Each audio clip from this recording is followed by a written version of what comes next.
സംസ്ഥാനത്ത് വേനൽ കനത്തതോടെ അതീവ ജാഗ്രത വേണം എന്ന് ദുരന്ത നിവാരണ അതോറിറ്റി അറിയിക്കുന്നു.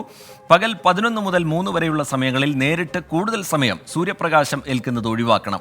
സ്കൂളുകളിൽ വിദ്യാർത്ഥികൾക്ക് വെള്ളം കുടിക്കാൻ പ്രത്യേക സമയം അനുവദിക്കാനും തീരുമാനമായിട്ടുണ്ട്. തുടർച്ചയായി സംസ്ഥാനത്ത് തീവ്രമായ വേനൽ ചൂടാണ് അനുഭവപ്പെടുന്നത്. ഇതോടെയാണ് ആരോഗ്യവകുപ്പും കാലാവസ്ഥാ വകുപ്പും ദുരന്ത നിവാരണ അതോറിറ്റിയും ജാഗ്രതാ നിർദ്ദേശം പുറപ്പെടുവിച്ചത്. കോട്ടയം, ആലപ്പുഴ, കോഴിക്കോട്, കണ്ണൂർ ജില്ലകളിൽ ഉയർന്ന താപനിലയ്ക്കുള്ള മുന്നറിയിപ്പ് തുടരുകയാണ്. മറ്റു ജില്ലകളിലും ഏറെക്കുറെ സമാന സാഹചര്യം. എൽനിനോ പ്രതിഭാസവും മഴ കുറവുമാണ് ഉയർന്ന താപനിലയ്ക്ക് കാരണമാകുന്നത്. ചൂടിന്റെ കാഠിന്യം ദിനംപ്രതി കൂടുന്നതോടെ വെയിലത്ത് ജോലി ചെയ്യുന്നവരും വലയുകയാണ്. ഉച്ചയ്ക്ക് 12 മുതൽ 3 വരെയാണ് ചൂടിന്റെ തീവ്രത ഏറ്റവും കൂടുതൽ അനുഭവപ്പെടുന്നത്. ഇനിയുള്ള ദിവസങ്ങളിലും ചൂട് കൂടാനുള്ള സാധ്യതയാണ് കാലാവസ്ഥാ വകുപ്പും പ്രവചിക്കുന്നത്. സ്കൂളുകളിൽ കുട്ടികൾക്ക് വെള്ളം കുടിക്കാൻ പ്രത്യേക സമയം അനുവദിച്ചിട്ടുണ്ട്. രാവിലെ 10:30-നും ഉച്ചയ്ക്ക് 2-നും വാട്ടർ ബില്ല് മുഴക്കി 5 മിനിറ്റ് സമയമാണ് വെള്ളം കുടിക്കാൻ അനുവദിക്കുക.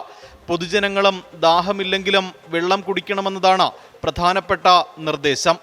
ഇതിനൊപ്പം നേരിട്ട് സൂര്യപ്രകാശം ഏൽക്കുന്നത് ഒഴിവാക്കാൻ പരമാവധി ശ്രമിക്കണമെന്നും മുന്നറിയിപ്പിൽ പറയുന്നു.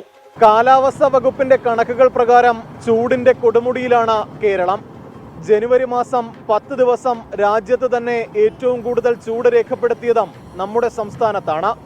കാലാവസ്ഥാ വകുപ്പിന്റെയും ആരോഗ്യ വകുപ്പിന്റെയും മുന്നറിയിപ്പുകൾ ജനങ്ങൾ കൃത്യമായി പാലിക്കണമെന്നതാണ് ഏറ്റവും പ്രധാനപ്പെട്ട കാര്യം. തിരുവനന്തപുരത്ത് നിന്നും MG പ്രതീഷ്, 24. വിനീത് നാരായണൻകുട്ടി എന്നൊരു പ്രേക്ഷകൻ ചോദിക്കുന്നത്, കമൻ്റായി കുറിക്കുന്നത്, അവതാരപ്പുലികൾ എന്ന പരിപാടി വീണ്ടും തുടങ്ങുകയാണോ എന്നുള്ളതാണ്. വീണ്ടും ആ പരിപാടി തുടങ്ങാൻ പോവുകയാണ്. നാളെ 6 മണി മുതൽ 9 മണി വരെ, വൈകിട്ട് 6 മണി മുതൽ 9 മണി വരെ ആയിരിക്കും ആ പരിപാടിയുടെ സമയം. ഇനി എല്ലാ ഞായറാഴ്ചകളിലും ആ പരിപാടി വൈകിട്ട് 6 മണി മുതൽ 9 മണി വരെ പ്രേക്ഷകർക്ക് കാണാം.